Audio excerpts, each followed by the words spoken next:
Hello, everyone, and welcome to episode 23 of the eBPF and Cilium Office Hours live stream. So it's been actually a few weeks since I've done this. I've had some travel, I've been away, so it's good to be back, and I'm hoping that you're all going to say hello and let me know where you are and what you've been up to. Right, so shortly, I'm going to be joined by my guest, Timo Beckers, where we're going to talk about the Cilium eBPF library.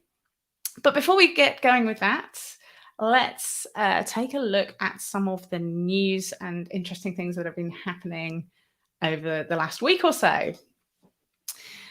So, as always, the show notes are on HackMD. So if you want to go in there, you can actually edit them live. Seems slightly scary, but I'm sure you'll only do sensible things. Collected together lots of headlines, partly with the help of Quentin, who I think is going to be moderating for us today. So thank you, Quentin, for all your assistance. First headline is, it is BPF's birthday. BPF is 7 years old, and Alexei Starovoitov, I probably mangled his name a bit there, but he's written a post about some of the history of BPF here, and also looking forward with some thoughts about avoiding fragmentation in the BPF ecosystem. And I think that's a big part of what the eBPF Foundation is really set up to help everybody avoid that kind of divergence. Getting some messages coming in on chat. Hi, everyone. I can see John from Switzerland. Hello. I see Marga. Great to see you. Marga was a guest a few weeks ago, and great that you're able to join us again. Hello to An Nguyen Phong from Vietnam. Guess it's, I hope it's not too late for you. Hi to Kev, also from Switzerland. Hi, Arush. And hi to Russell, everyone from the UK. Ah, yes, a bit of a in-joke there about our fuel shortages. You need an electric car, that's my advice. All right, so happy birthday, eBPF. Let's all go and get a bit of cake later, all right? Okay, the next article that I've got here is from Daniel Shu at Facebook, talking about Below, a time-traveling resource monitoring tool. I just love the illustration here as well. I think that's a really nice picture. So I haven't had time to read through all of this in depth, but my understanding is that Below is using eBPF to keep track of short-lived processes as part of a broader monitoring system here. So that's worth checking out.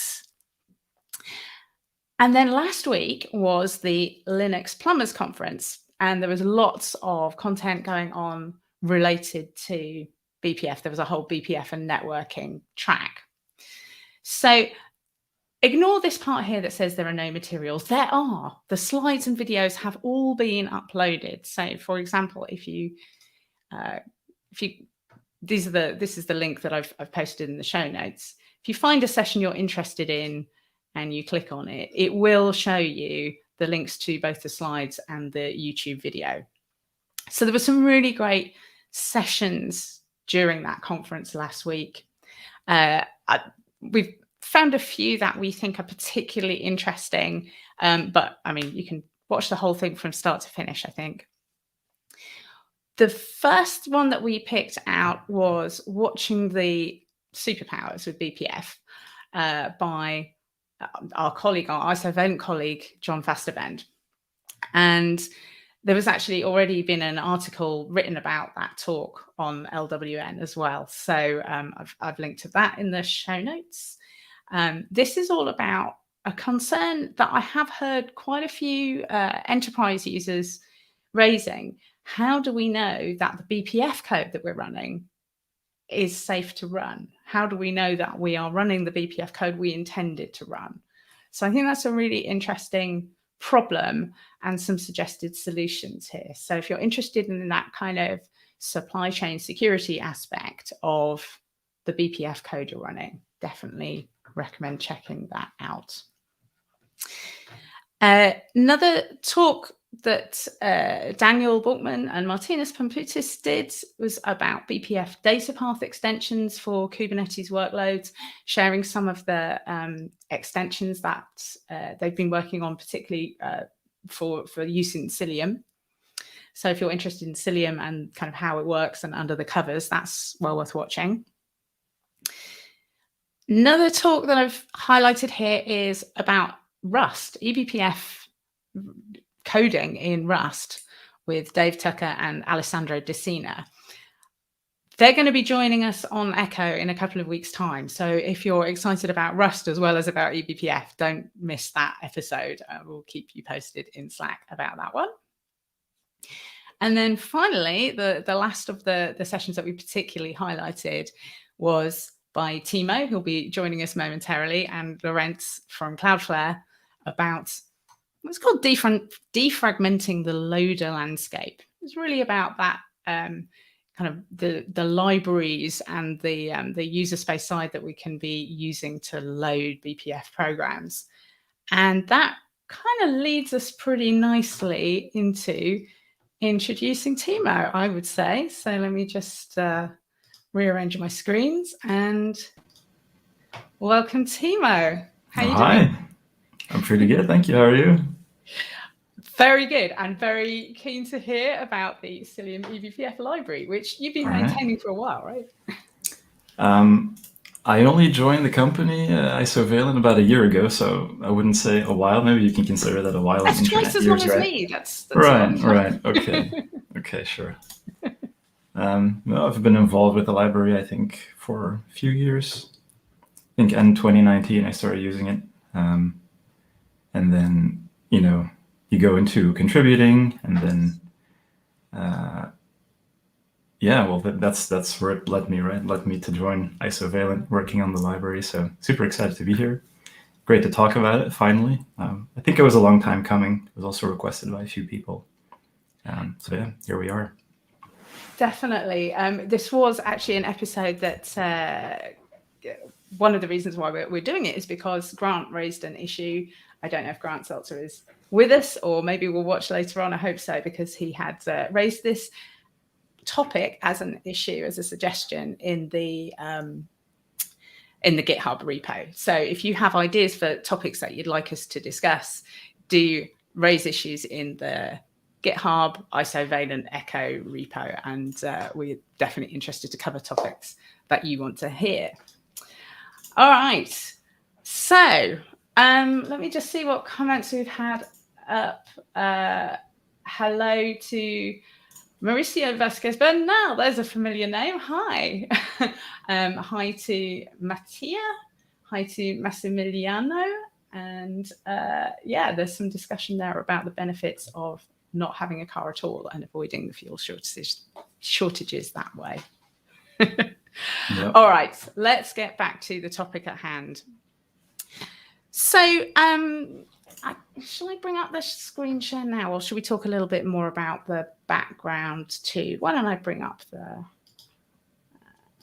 let's see if I can, here we go. Yeah, you want to dive straight into the examples, or maybe a description of what the project is about first? Yeah, let's talk about what it's all about first. Right. So hopefully I can show a preview. Yes, and we get to see this lovely new kind of logo. That honey looks so tasty. Honey gopher, is it?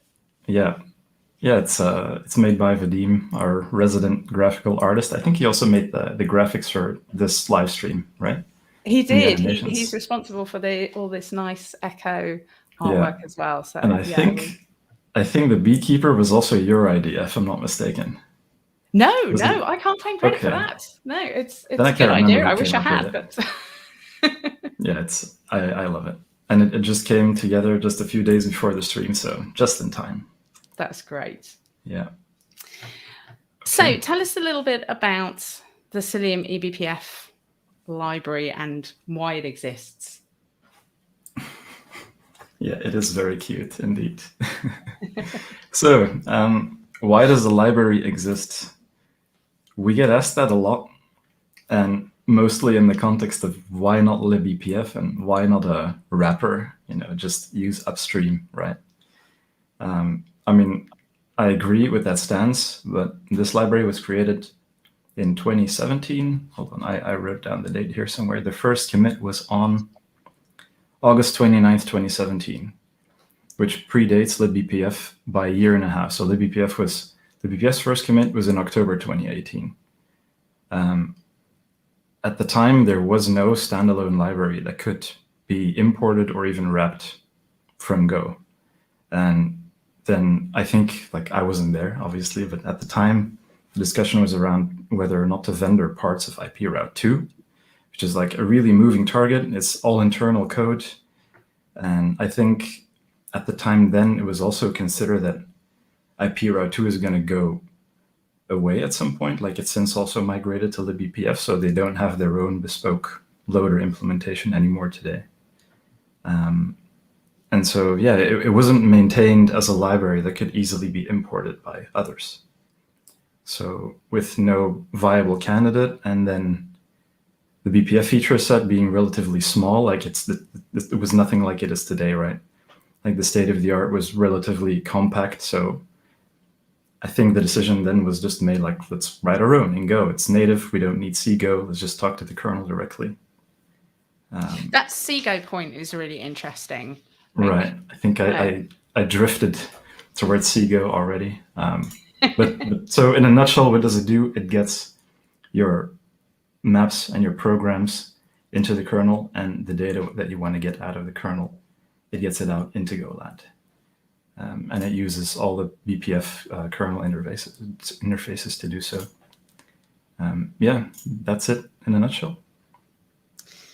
All right, so if we want to write our user space program in Go, but we can't write the kernel program in Go, right? Because A, Go doesn't compile to BPF, no. B, there's no runtime for it.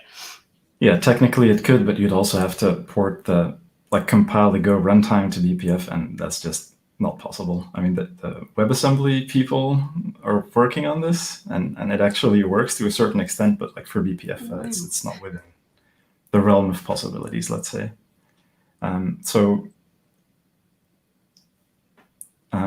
You always write, well, I'm going to say always, usually you write BPF code in C.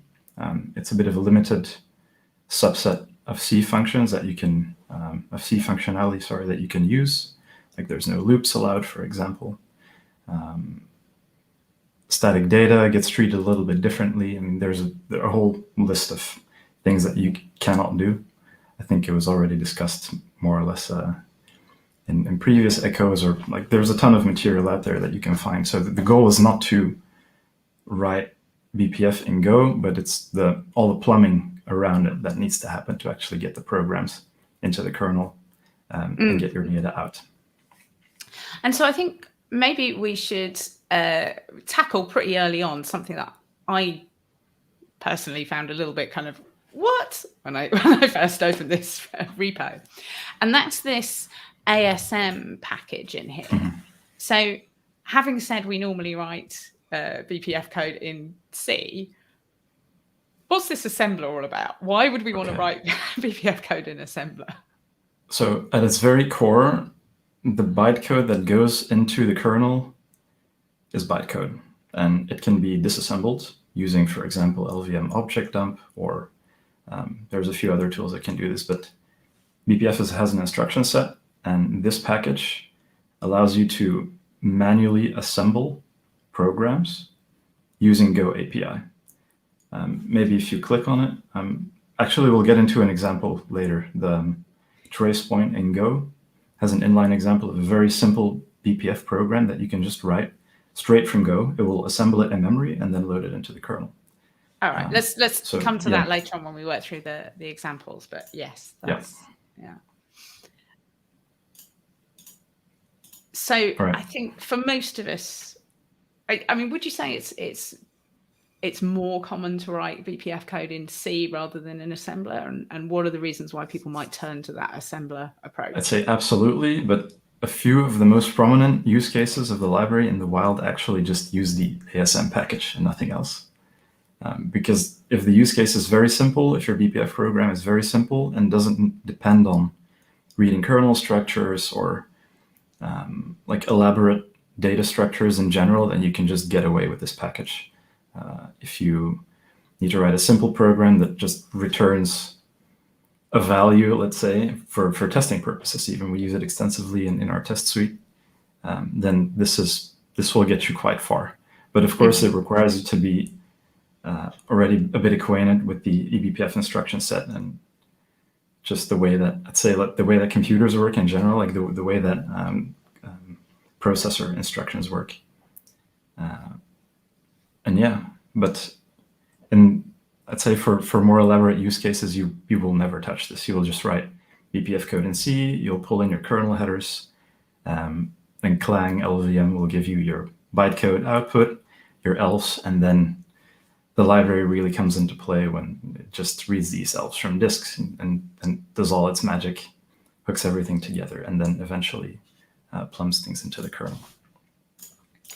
So maybe we should skip forward to the last one of these packages and just talk a little bit about the BPF to go package, because, and maybe I do want to bring this up. Let me see if I can get this onto the right screen. Of course, it's disappeared somewhere. I don't know where that screen went. Let's copy that link and do it like this. Here we go. Oh no, that's not even the right link. Join my own StreamYard conference. Okay. You can present twice if you want to. Sorry? You Join can always present twice. Happens in Zoom all the time, right? I wonder if this is going to be the right link. It's still not the right link. I don't know why copy paste is not working.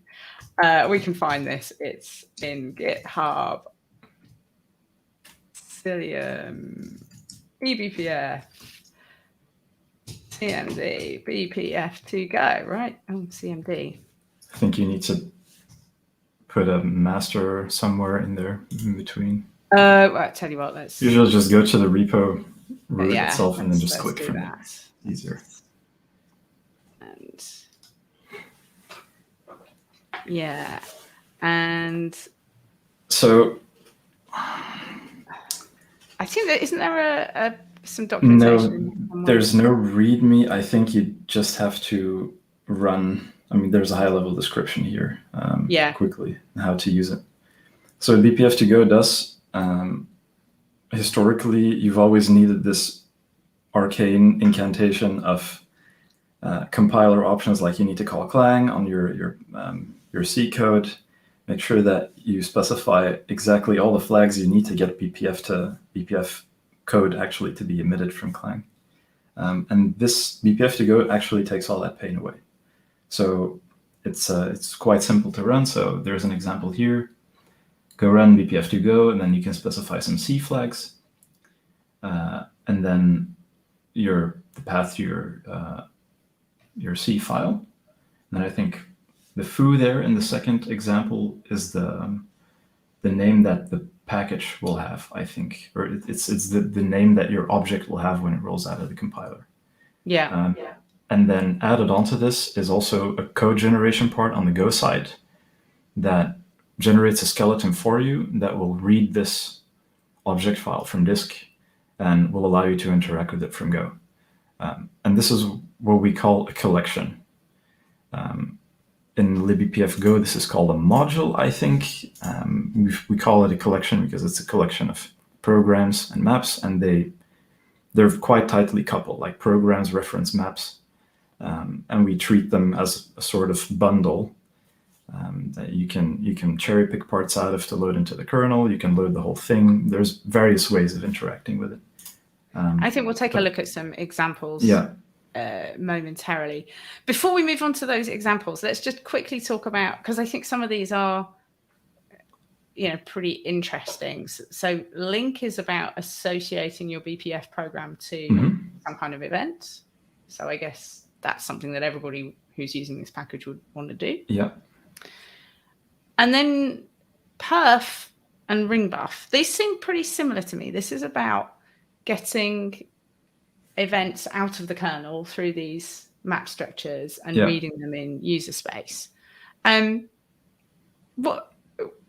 what are the pros and cons of these two different approaches? Why would you use perf in some circumstances or ring buff? Ring buff is very, very new. Well, when I say very, very new, it was merged in kernel 5.8, which will land on most people's computers somewhere like in the next 2 years, right? We're always talking about the lead time we have when a feature lands in the kernel versus when, let's say, the masses are able to use this. If you take your GKE, your AKS, the kernels that those systems deploy, it usually takes a while for this to trickle down also into the distribution. So ring buff is set to replace perf event arrays. And it was designed to basically be a drop-in replacement. So the helpers that you use from eBPF code to write a value, like let's call it an event, because it's called an event array, right? Let's use the event term. The API that you use to write an event to a perf event array is very, very similar to what you'll find for ring buff as well. And then on the user space side, it's basically the same from a user point of view. Like you're getting byte slices from the kernel, and then it's up to you to do whatever you want with it. Like you put it in on the BPF side, and you can just get it out on the user space side. Right. The difference between the two is that perf is a very, very old API. I think it's almost 2 decades old at this point. So it really predates BPF by a lot. There could be people watching this who are younger than perf. I mean, pretty sure this API was around when I was born, by the way. So maybe not the perf event array, but at least a part of it. So perf event arrays, they're per CPU buffers, and then user space is basically on the hook to pull each of those buffers and basically gather them and put it together into a single stream in user space. This requires you to know how many CPUs the system has. So on a VM, for example, you can live add CPUs to a machine. The user space needs to be brought aware of this. And it's a bit painful to use correctly, at least. And ring buff solves all that by doing all that plumbing in kernel space, and everything from the user space point of view, everything just comes in a single ring buffer.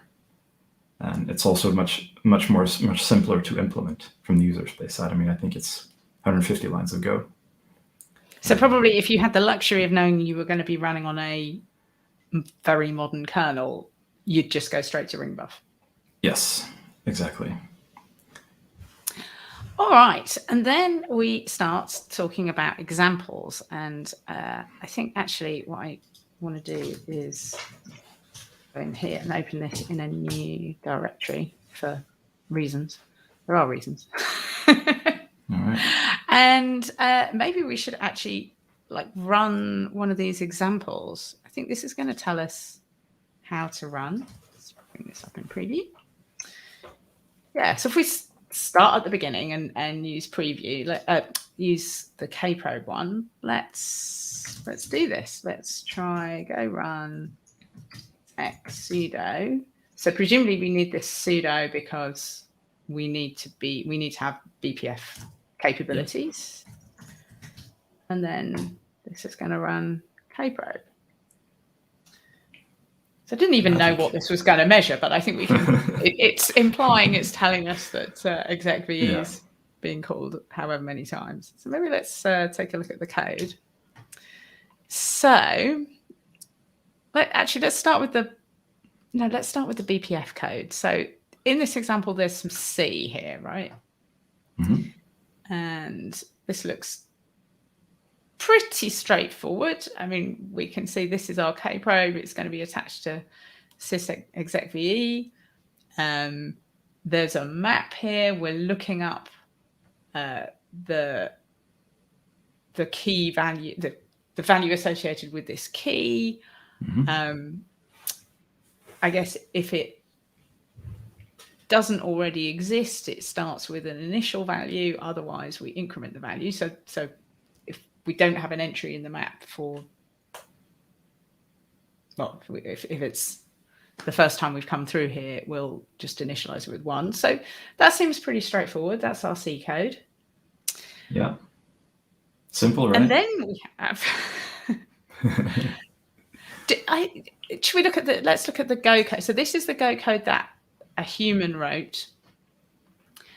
And we very quickly see this BPF to go code. Yeah. So I guess this is an example of what we were just talking about using BPF to go to generate to take that C code and turn that into the object file.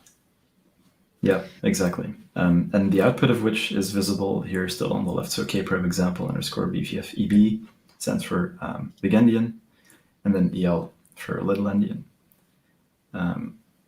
Because of the flavors are different, the bytecode is slightly different on both architectures. So out of the box, we generate both because we want these examples to work regardless of where you run them.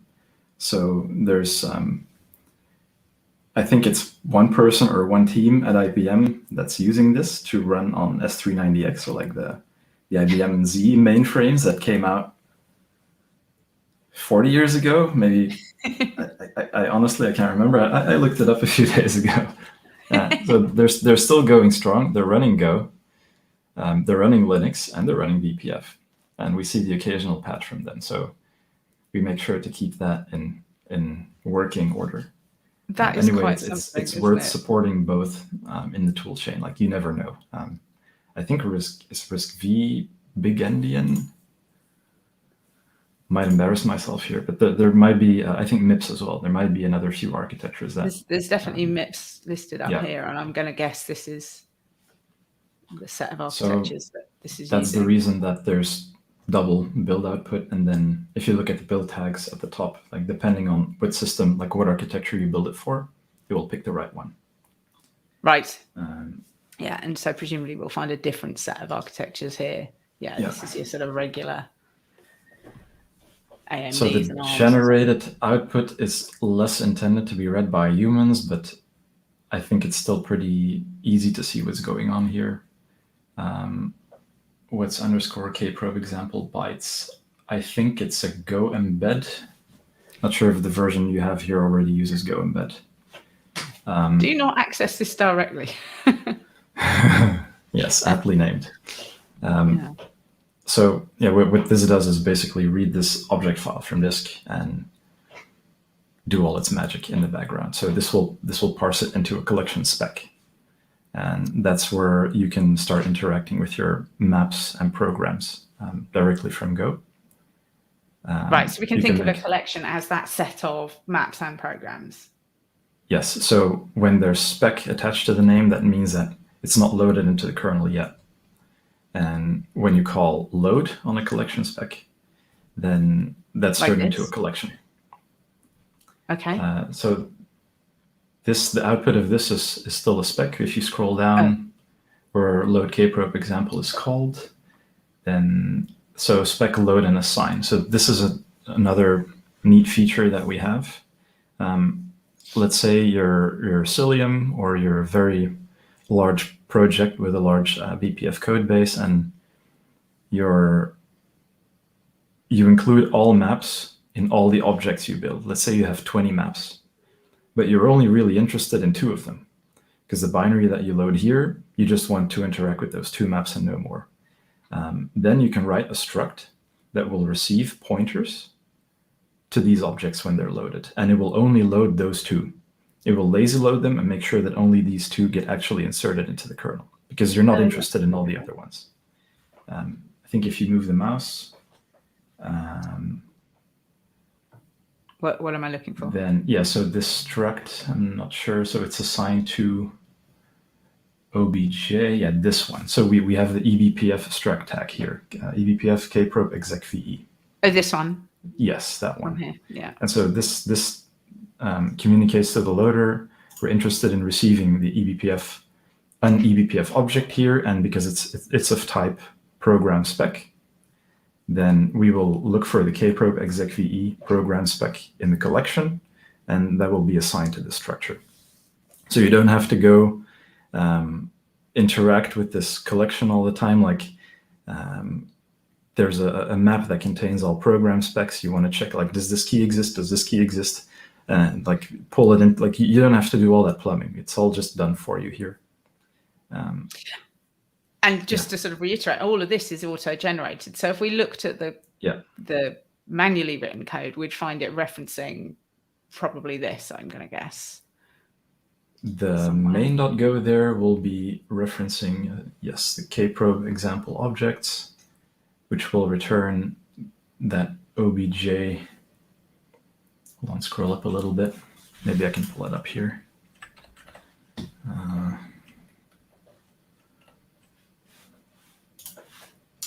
So on line 56, you see link.kprobe.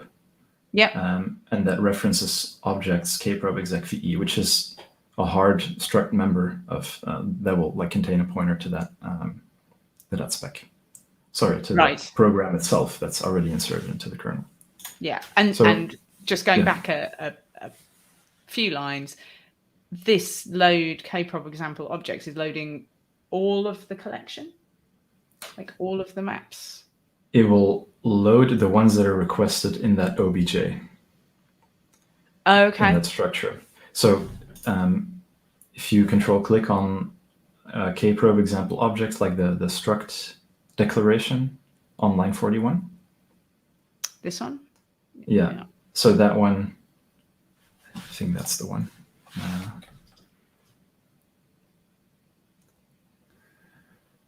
Contains all objects after it has been loaded to the kernel.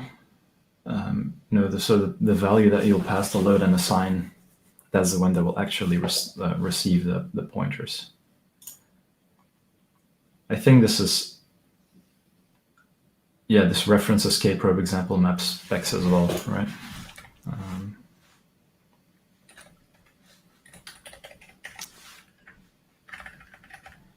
For the people at home are enjoying seeing us struggle with this, as they might have on their own.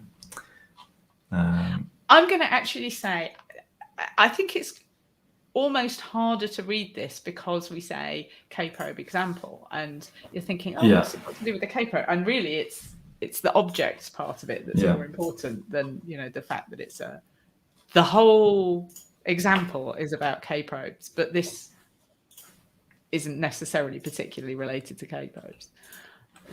It's made a bit harder to read because it's also auto-generated code. Like it's not named very accurately, let's say, to like what's behind it.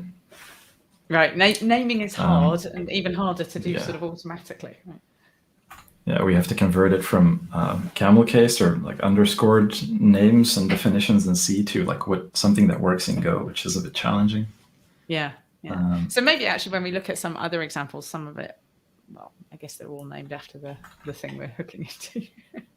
I'm just noticing An Yuan Fong asking about sharing the source code, and then they've found it already. Yes, so this is all in the repository in that repo. Yeah, under the examples directory, you'll find it. Yeah.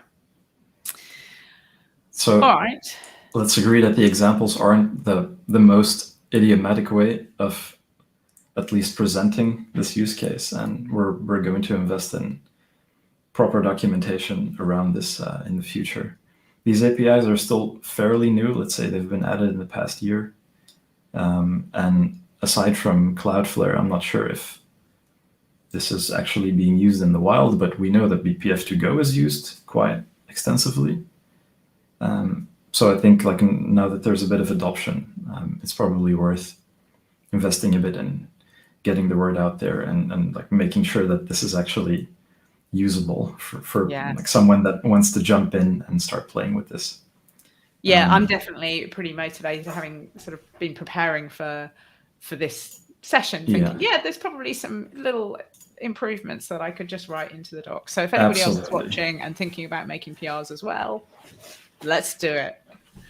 Right, I think also it's worth just sort of looking at, I mean, I'm quite a fan of Go, but there are other languages too that are also awesome. But I do really like this kind of, we can just use channels here to do that timing thing and Yep. read the information out of the map. I just, every time I see a nice little use of a channel, it makes me happy. Yeah.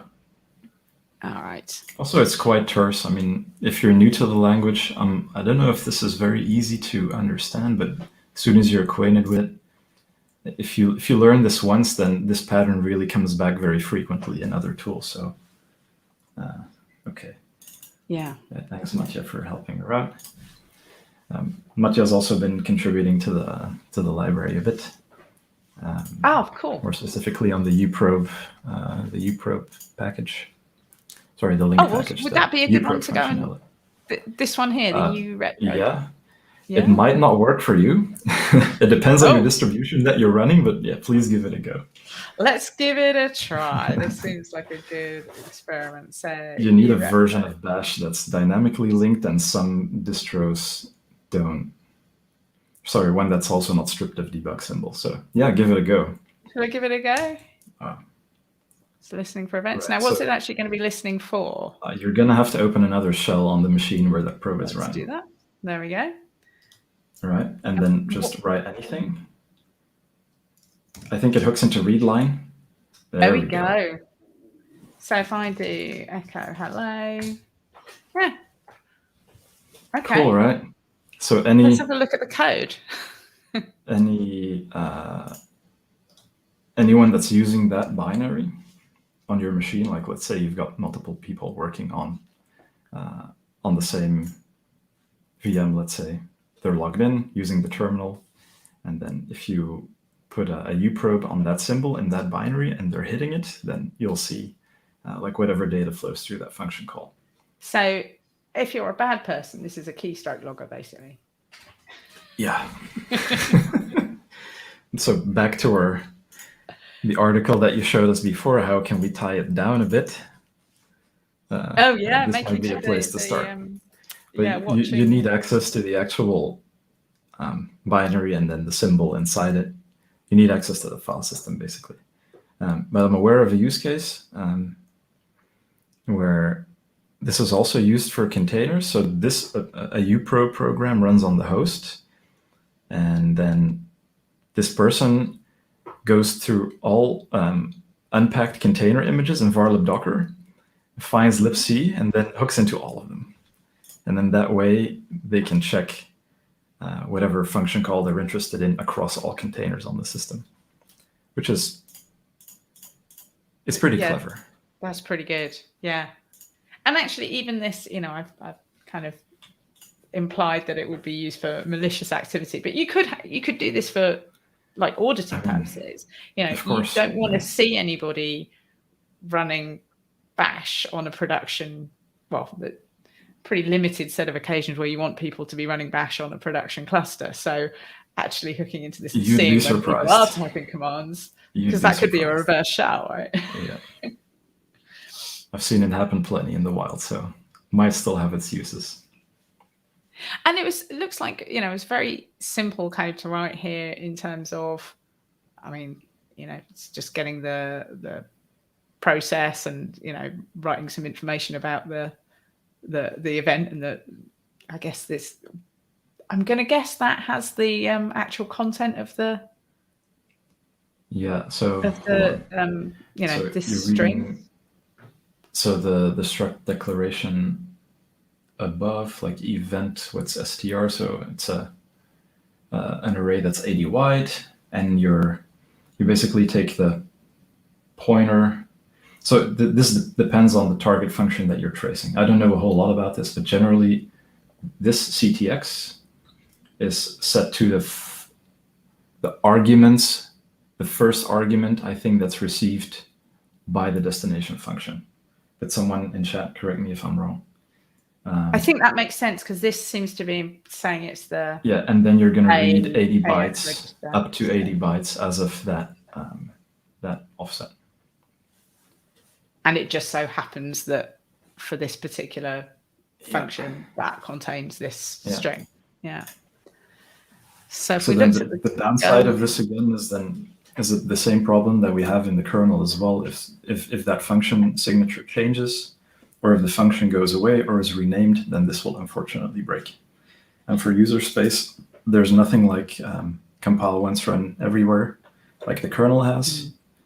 So you really have to follow suit as a tool developer. You need to make sure that like you update your tool to capture new versions of this, library or binary that you want to trace. So I'm pretty interested to just take a look at how this attaching happens in the user space code. Yeah. So we have the same kind of BPF to go, generating both the BPF code and the sort of auto-generated code. Yeah. We load some objects. So this ELF binary that it's opening, I guess that's the actual, that's probably bash, isn't it? Yes. So bin path.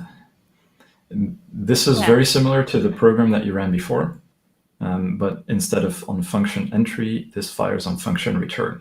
So if some work is done on the stack during the course of this function, then you might be interested in capturing whatever is there when the function returns, as opposed to when it enters. If you're not interested in the arguments, maybe you're interested in the return value, for example. And that's what a ret probe is. So a return probe, like this fires when the function returns. Right. Yeah, makes sense. And that's so that this is the user space version. You have the corresponding thing with K-probes and kernel functions, right? Very similar. Yeah. So what did you want to look into? You want to see exactly how Uprobes are attached? Yeah, so I think we're seeing it here. It's quite I think long. this is actually the interesting.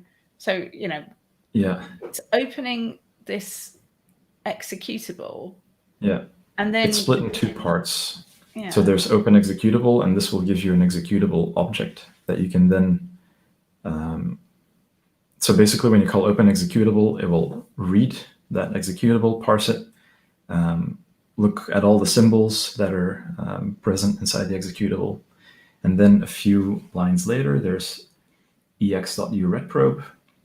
And that's when the actual call into the kernel is made to install the retprobe.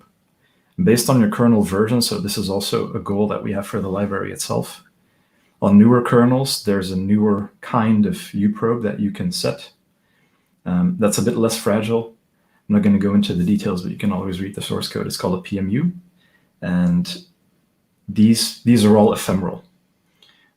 On older kernels, this required writing to a file on sysfs, and it was shared across the whole system. It was very fragile. You also have to clean it up when your program returns. So we try to basically pave over all those differences and provide a portable user experience. So it wouldn't really matter what kernel you run this on. It will work on newer and older kernels alike. Like I think we test from 4.9 through 5.10 or 5.11 that we are today. So all features that are that the library has today, they're supposed to work at least quite far back as well. Yeah. In terms of kernel versions. Yeah, and then the code that you have to write as here is pretty straightforward because here's the you don't have to account for here's any the symbol we're looking for. Yeah.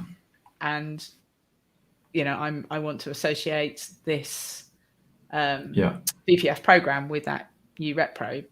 That seems pretty straightforward. Yeah. It would to a user. And underneath this, there's probably, I guess, quite a lot going on in the auto-generated code. The Go file that you're opening now, I think it's quite straightforward. It's just a small skeleton that reads the right file from disk. But yeah, to actually install this probe into the kernel, that's quite a long code path. Oh, okay, right. Which we would find if we went out above the examples. Yeah, we'd you have to probably look at go the library itself. down a rabbit hole to do that.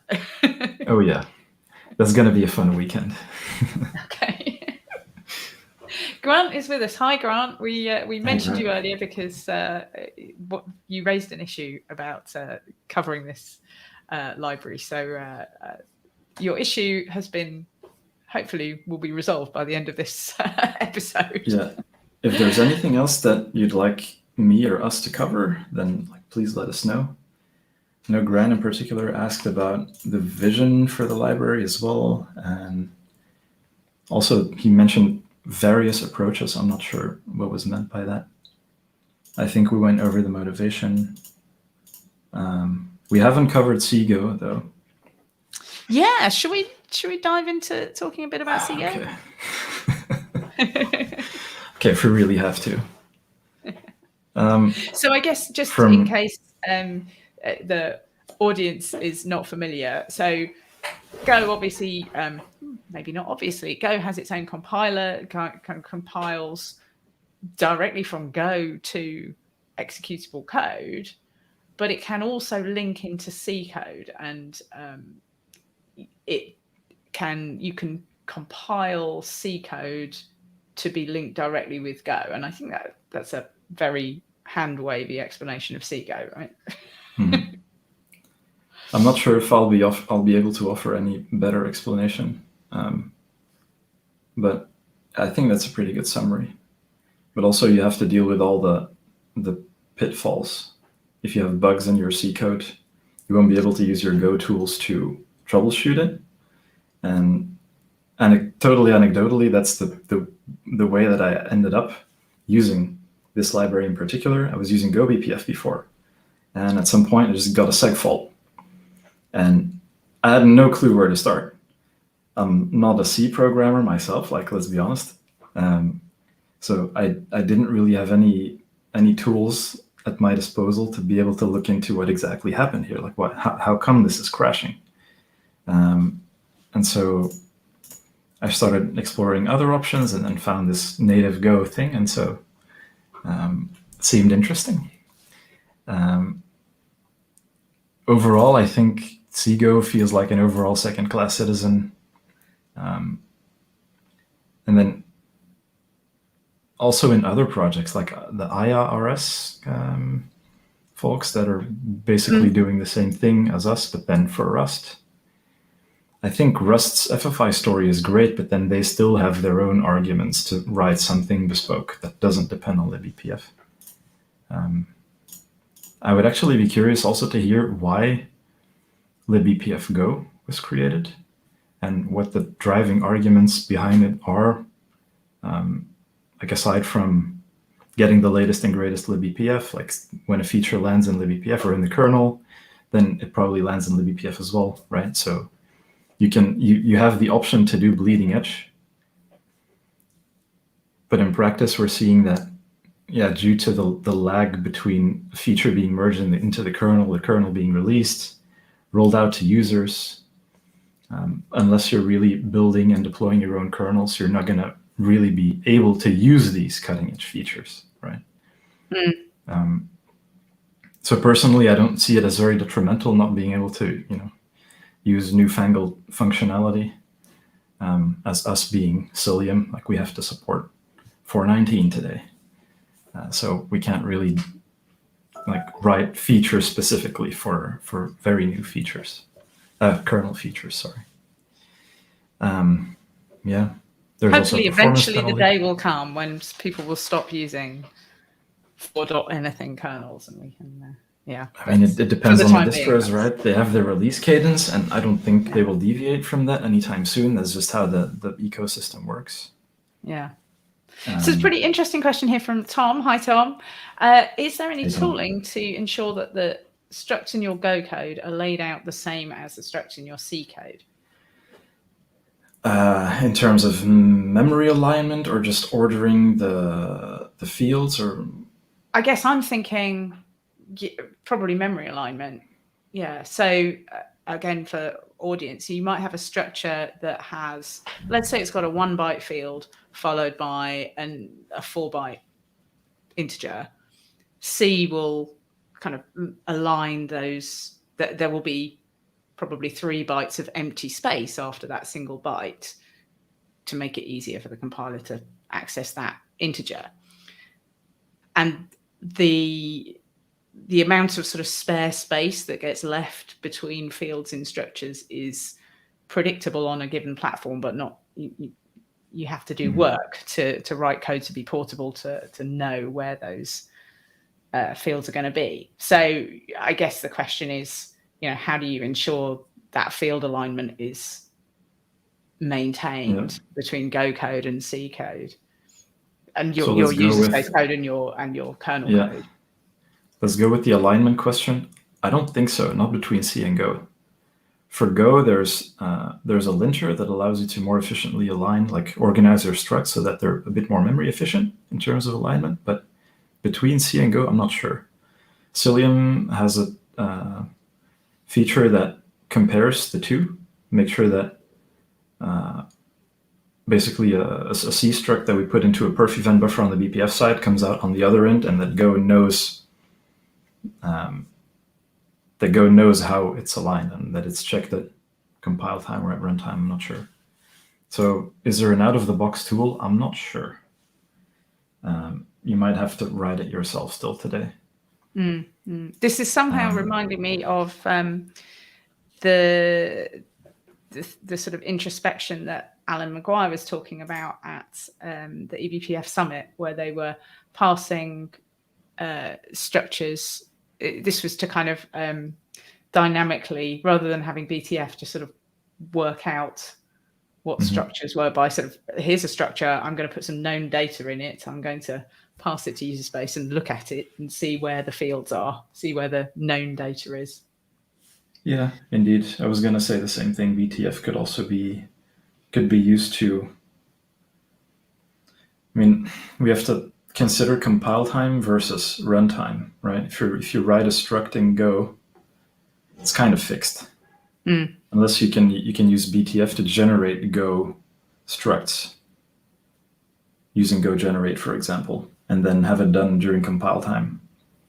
That would be possible.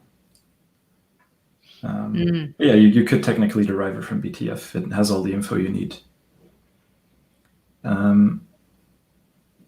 So yeah, shall we continue? Maybe a bit more about the vision of the library itself. Yeah, we're getting close to the top of the hour, so I think it's good to let's wrap up talking about the future and maybe talk a little bit about how people can contribute as well.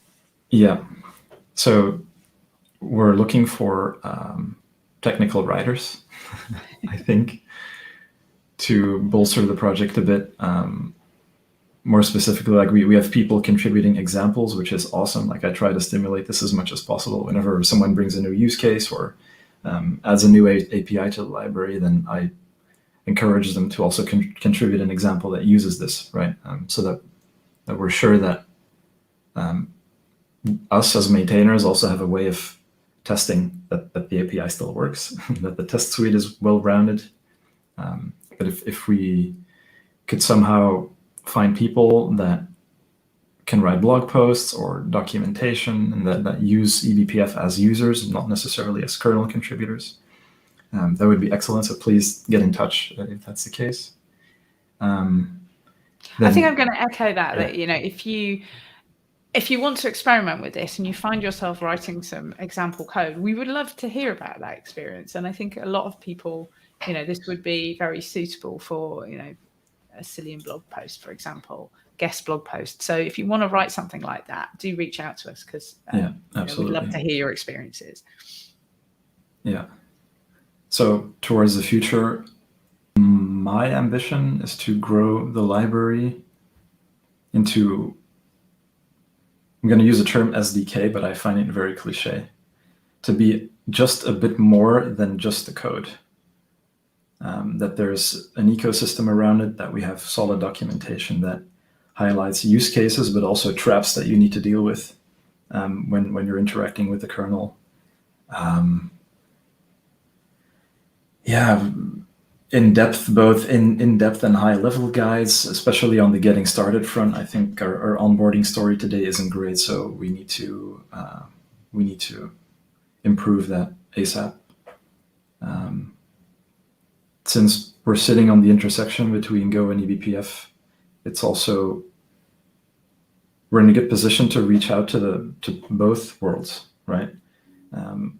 Personally, I'm a Go programmer. I want to write stuff in Go. So if I want to do it in eBPF, then if I want to use eBPF, then I will pick a Go solution, right? And then reaching out to both communities it's just a net benefit to the people that use the tech, and then the use cases might also grow as a result. Actually, Yeah. one important question: are there any use cases right now that Cilium eBPF is not suitable for, like any program types or hook events that are kind of omissions right now? Sorry, come again. I was reading Grant's comment. Sorry. So my question was whether there are use cases that you're aware of that Cilium eBPF isn't suitable for, like particular program types. I don't think so, but personally, for high throughput packet processing, I would not use Go to begin with. And I'm sure you could make it work depending on your use case, but there's definitely people that are much more versed in performance engineering than I am, but I wouldn't look at Go as my primary candidate for this. For 99% of use cases, I'd say, especially if you need to pull in a Kubernetes dependency, Go packet is excellent for packet analysis and parsing. I think Go is a pretty solid choice for most use cases, I'd say, but obviously I'm biased, so don't quote me on it, or do. I don't care. And any eBPF program types or capabilities that you can't currently use with this library today? We don't implement AFXDP, which is user space packet processing, but with a kernel-based filtering mechanism. We don't implement that today. Okay. Maybe we will in the future, but neither Cilium nor Cloudflare really has a use case for it. So if you do, please feel free, get in touch, submit a patch. Brilliant. I think we're going to run out of time. I'm going to encourage people, as an exercise, go check out things like the tracepoint in C and tracepoint in Go. I think this is pretty interesting. This Go, one single file, and we have got here an example of a BPF program written directly in assembler. So